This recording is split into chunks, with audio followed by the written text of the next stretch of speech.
ஒரு சிறுவன் கண்ட மாய பென்சில் என்ன செய்தது தெரியுமா? ஒரு அழகான சிறிய கிராமம் இருந்தது. அங்கு அருண் என்ற சிறுவன் வாழ்ந்தான். அவன் மிகவும் நல்ல மனம் கொண்ட குழந்தை. ஒரு நாள் அவன் வழியில் ஒரு வித்தியாசமான பென்சிலை கண்டான். அட, இந்த பென்சில் எப்படி ஒளிருது? அருண் அதை எடுத்துக்கொண்டு வீட்டிற்கு சென்றான். அவன் அந்த பென்சிலை வைத்து ஒரு படம் வரைய முடிவு செய்தான். அவன் ஒரு ஆப்பிள வரைந்தான்.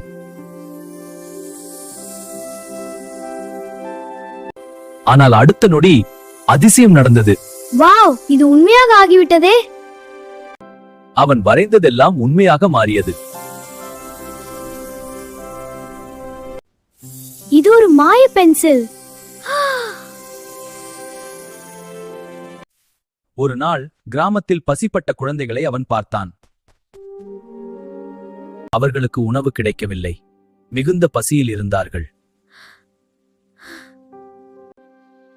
இந்த பென்சிலை நான் நல்ல காரியத்துக்கு பயன்படுத்த வேண்டும். அவன் உடனே காகிதத்தை எடுத்தான். அதில் உணவு தட்டுகளை வரைந்தான். அந்த வரைபடங்கள் ஒரு கணத்தில் உண்மையான உணவாக மாறிவிட்டது. அந்த உணவை அவன் பசிப்பட்டவர்களுக்கு கொடுத்தான். குழந்தைகள் மகிழ்ச்சியுடன் உணவு சாப்பிட்டார்கள். அவர்கள் அருணுக்கு நன்றி சொன்னார்கள். நன்றி அருண், நன்றி அருண். அருண் தனது மாய பென்சிலை பசிப்பட்டவர்களுக்கு உதவவும் நல்ல காரியங்களுக்கு மட்டும் பயன்படுத்தினான். நன்றி.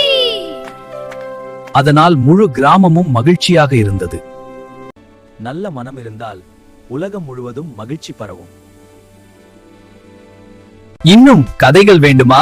சுட்டி டேல்ஸ் ஜோன் சேனலை சப்ஸ்கிரைப் பண்ணுங்க.